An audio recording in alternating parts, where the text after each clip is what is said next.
비트코인, 금, 은, 그 어떤 이런 것보다도 코코아 가격이 급등을 한 거라고요. 심지어 초콜릿을 사 먹지는 못할 수도 있어요. 그러니까 코코아 나무가 이렇게 이제 되게 민감하기 때문에 갑자기 가물어지거나 물이 너무 많아지거나 하면은 그러면 생산이 좀 어려워지거든요. 기후위기가 이렇게 뭐 코코아에만 영향을 끼칠까요? 전혀 그렇진 않아요. 동시에 또 기후가 바뀌면 어떤 농작물에는 또 이게 기회가 되는 경우가 있어요. 그러니까 어떤 것들은 잘 되고 어떤 것들은 안 되고 그 판을 짜는 게 기후위기다. 그래서 저와 같이 새겨볼까요?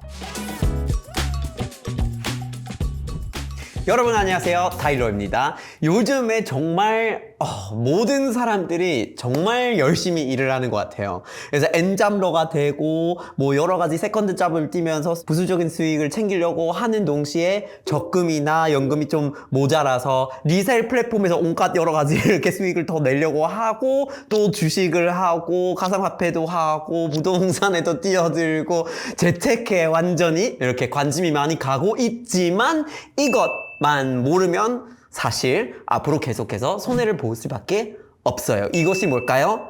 바로 기후위기가 우리에게 어떤 경제적인 타격을 주는지 이런 걸 안 보고 있으면 우리가 정말 손해를 볼 수밖에 없어요. 심지어 초콜릿을 사 먹지는 못할 수도 있어요. 여러분이 만약에 80년대에 상상해보세요. 그냥 상상해보세요. 80년대인데 여러분이 누가 와가지고 비밀을 알려주는 거예요. 90년대부터 컴퓨터가 완전 터져가지고 인터넷이 나와서 세상이 싹싹싹 바뀌기 시작하고 2000년대가 되면은 닷컴 붐이 생길 거예요. 이런 거를 알려주면 여러분들이 80년대 당연히 컴퓨터 공학을 좀 어느 정도 배우기 시작하고 90년대 막 애플 같은 데 투자를 하고 이렇게 하시겠죠. 그러니까 미리 세상이 어떻게 바뀔 수 있는지를 구조적으로 그런 변화가 보이기 시작하면은 당연히 좀 잽싸게 거기에 뛰어들겠죠. 근데 기후위기가 바로 그런 변화를 이미 만들기 시작했어요. 그러니까 우리가 저번에 채널에서도 얘기를 했었는데 2030년대 중반까지 되면 그러면 이미 북극 해상로가 열리게 되면서 베링 해협을 통해서 무역을 하게 될 거잖아요. 그러면 지금은 우리가 일반적으로 생각했을 때 정말 뜬금없고 전혀 의미가 없는 땅, 그렇게 막 알라스카 뜬금없는 뭐 완전 깡촌에 있는 마을이 전혀 가치가 없다라고 생각을 하겠지만 사실은 굉장히 가치가 높아질 거잖아요.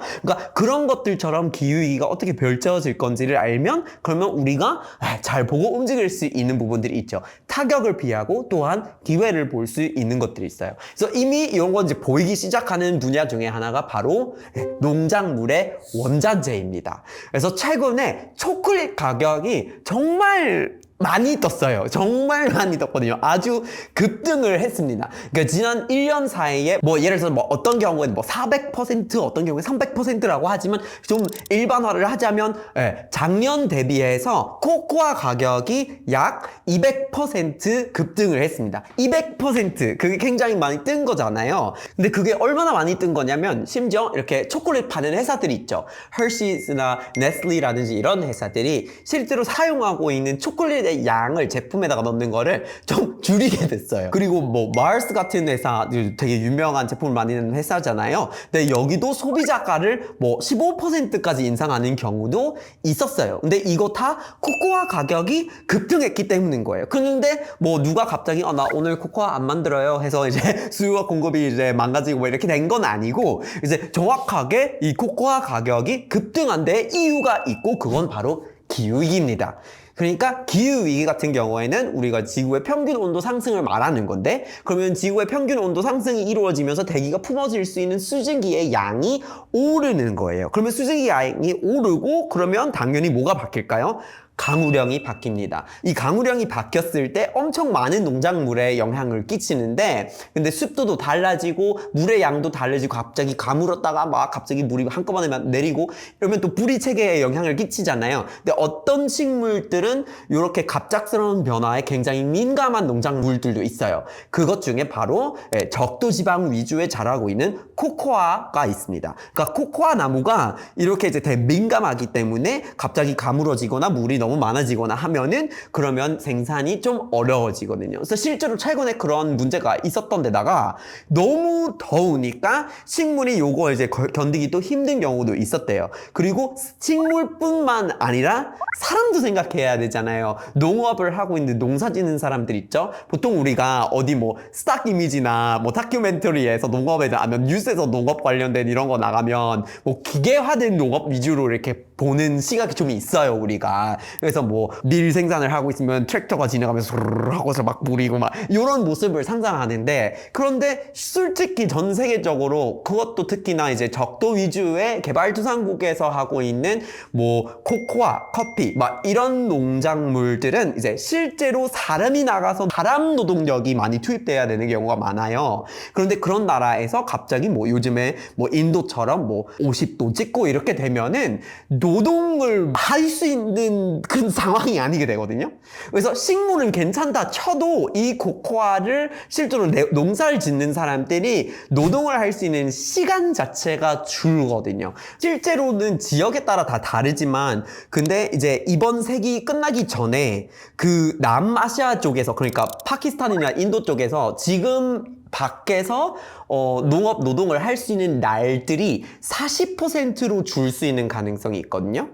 그러니까 60%의 시간이 잘려나간다는 거잖아요. 굉장히 심각하다는 거죠. 뭐 다른 지역들도 뭐 동남아 아니면 서아시아, 뭐 아프리카 중앙 지역, 그러니까 적도 지방, 즉 코코아가 많이 생산되는 지방도 이번 세기 끝나기 전까지는 약 75%의 노동을 할 수 있는 날들밖에 안 남을 수도 있거든요. 그래서 우리가 이미 이런 변화를 어느 정도 또 이제 느끼고 있기 때문에 실제 생산에도 영향을 끼칠 수밖에 없어요. 기후위기가 이렇게 뭐 코코아에만 영향을 끼칠까요? 전혀 그렇진 않아요. 다른 원자재를 봐도 사실 되게 시끄럽거든요. 막 물가 상승은 이것 때문에 생긴다 하고 어쩌저쩌고 이런 얘기 진짜 많은데, 주요 곡물들이 있죠. 뭐 밀, 쌀, 옥수수, 우리가 뭐 식량으로도 쓰지만 실제로 또 산업에서 화학물질을 만들거나 뭐 화장품을 만들거나 이런 데에 쓰는 농작물들이기도 하거든요. 그래서 그런 것들이 또 앞으로 어떻게 될지도 중요한 거고, 지금 어떻게 되고 있는지도 중요한 건데, 지난 몇 년 사이에 계속해서 뭐 밀, 곡물 생산량이 떨어진다 하고 이런 얘기를 해왔는데, 이번 그 10년 안에, 그러니까 한 2030년쯤이 되면 미국에서 옥수수 생산량이 실제로 24% 정도 줄 수가 있어요. 근데 이게 너무나 미국 시장에 엄청 큰 타격이 될 수가 있거든요.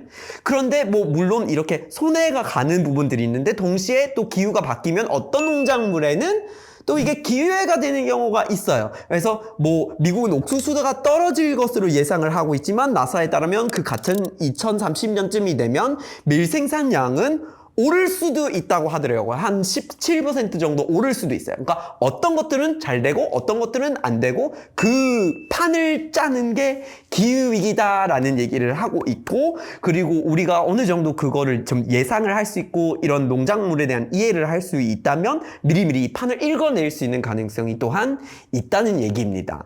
그래서 뭐 그러면 전화위복을 또 할 수 있다는 거죠. 그러니까 우리가 요즘에 얼마나 노력을 해서 재테크를 하면서 어떤 주식을 할까 하고 열심히 고르고, 그리고 또 뭐 주식은 요즘에 그렇게 별로 효과가 없는데 또 코인을 하자 하는데 김치 프리미엄이 막 쌓여 있는데도 어떻게 하면 요거를 좀 누려볼 수 있을까, 온갖 고생을 하면서 그런 활동을 하게 되죠. 근데 그렇게 하고 있는데 실제로 지난 1년 사이 비트코인, 금, 은, 그 어떤 이런 것보다도 코코아 가격이 급등을 한 거라고요.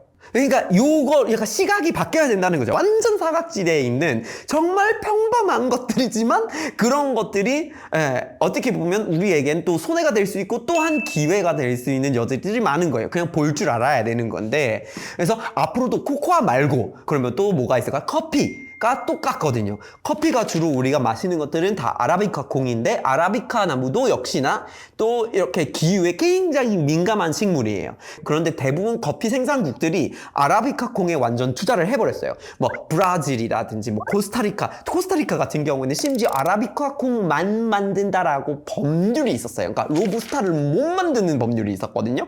그래서 뭐 브라질이나 이런 나라들이 다 완전히 아라비카에 막 투자를 해버리고 완전한 게 생산량을 만들어내 있는데, 그런데 이제 강우량이 바뀌고 갑자기 습도가 높아져서 곰팡이가 끼고 이러면서 이렇게 흉작도 생기는 경우가 많아지고 있고, 실제로 2050년이 되면 아라비카 콩을 생산할 수 있는 경작지가 절반이 될 거라는 예상도 있어요. 그러면은 공급이 되게 힘들어지잖아요. 그러니까 가격이 이미 소비자로서는 저는 좀 개인적으로 한국에서 커피값이 너무 비싼데 근데 계속 이렇게 올라가면 안 되더라고요. 그래서 어쨌든 이런 판이 또 생기고 있어요. 그러면 요건 뭐 한번 고민을 해봐야 되겠죠. 근데 여기서 너무 신기하게 또 특이한 전략을 채택한 나라가 있어요. 바로 베트남이거든요. 그래서 베트남 같은 경우에는 로부스타에 완전히 투자를 해버렸어요. 아라비카를 많이 키우기보다는 로부스타에 완전히 투자를 해버렸는데, 실제로 세계 생산량에 있어서 로부스타 생산량 1위라고 하더라고요. 그리고 전체 커피를 쳤을 때, 그러니까 아라비카랑 로부스타를 다 합쳐 봤을 때 전체 커피 생산량으로 2위를 차지하고 있어요. 브라질 다음에. 그러니까 정말 로부스타를 만들고 있는 게 되게 많이 만들고 있고, 그리고 양적으로 봤을 때 그 양이 되게 많은 양인 거예요. 그래서 그 길을 선택했는데, 로부스타 같은 경우에는 아라비카에 비해서 덜 민감하거든요. 기후의 변화나 날씨의 변화에 대해서 덜 민감하기 때문에 흉작이 덜 있고 곰팡이에 더 방어를 잘하는 식물이에요. 근데 여기서 문제가 뭐냐면, 우리가 시장에서는 로부스타가 맛없다 해서 그냥 인스턴트 위주로만 먹고 있는데, 그런데 사실 그건 약간 편견이긴 하거든요. 로부스타도 여러 가지 품종을 키울 수가 있고, 요거를 가공하는 방식에 따라서 커피가 맛있거나 맛없거나 아라비카라 콩이랑 똑같이 그렇게 될 수 있는 건데, 근데 우리가 이런 소비의 어떤 문화를 키우지는 않았던 거죠. 그러니까 실제로 우리가 베트남에서 커피콩을 가공해가지고 또 마시는 방법이 조금씩 그 문화가 다르잖아요. 근데 이런 것들은 앞으로 그러면 더 자리 잡을 수도 있는 거고, 그러니까 여기서도 기회가 존재할 수 있지 않을까라는 추측을 해볼 수 있는 거죠. 그러니까 우리가 이런 식으로 이제 베트남도 국가로서 어떻게 보면 좋은 전략을 채택했을 수도 있어요. 공급을 굉장히 잘하면서 뭔가 수요가 많은데 또 충족이 되지는 못하면 로부스타로 이렇게 대체가 될 수 있는 기회가 된다면 바로 공급을 해줄 수 있는 입지가 있는 나라이기 때문인 거죠. 그래서 결론은 좀 그런 것 같아요. 물론 기후위기를 이해하고 좀 행간을 읽어내면서 앞으로 이 판이 어떻게 바뀔지를 좀 바라볼 수 있는 능력이 또 너무나 중요한 건데, 또 한편으로는 그런 것 같아요. 우리가 되게 익숙한 것들이 있잖아요. 주변에서 다 요거에 집중해야 돼 라고 소리 지르는 것들 있죠. 막 재테크를 할 때 뭐 열심히 돈을 벌어가지고 막 주식이 안 됐을 때 코인을 해야지 하고, 뭐 코인에 완전히 이렇게 뭐 열풍이 이렇게 생기고, 그걸 뭐 하기 싫어도 어떻게든 좀 할 수 있는 거, 고려할 수 있는 길을 고민해보는 방법을 생각하시는 분들이 많이 계시더라고요. 그러니까 이런 걸 이제 같이 뭔가 흘러서 가기보다는 사실 거기 말고 그 눈앞에 있는 거 말고 조금만 옆으로 틀어서 보면, 조금만 안 보던 데를 보면, 조금만 사각지대를 살짝 보면 굉장히 치열하고 너무나 힘들고 뭐 짜내기가 어려운 이런 거 말고 그냥 너무나 기회들이 널려 있는 경우가 있는 거죠. 코코아처럼. 가끔 우리 눈앞에 있는 거 말고 뭐 다른 거를 이제 바라보거나 아니면 더 큰 그림을 이제 갑자기 보게 되면 뭔가 너무 위기가 많고 막 혼란스럽고 막 요걸 어떻게 해야 되지 하고 이렇게 고민이 될 수 있지만, 그런 위기들은 사실 전화위복을 시킬 수 있고 거기에 숨겨져 있는 기회가 너무나 많거든요. 그래서 우리가 같이 좀 레드오션을 자꾸 이렇게 집중하기보다는 사각지대에 있는 블루오션을 좀 찾아다니고, 뭔가 안 보던 거를 같이 보고 새로운 그런 거를 같이 발견해 나가는 시간을 좀 가져볼 수 있었으면 좋겠어요. 그래서 저와 같이 앞으로 계속 새겨 볼까요?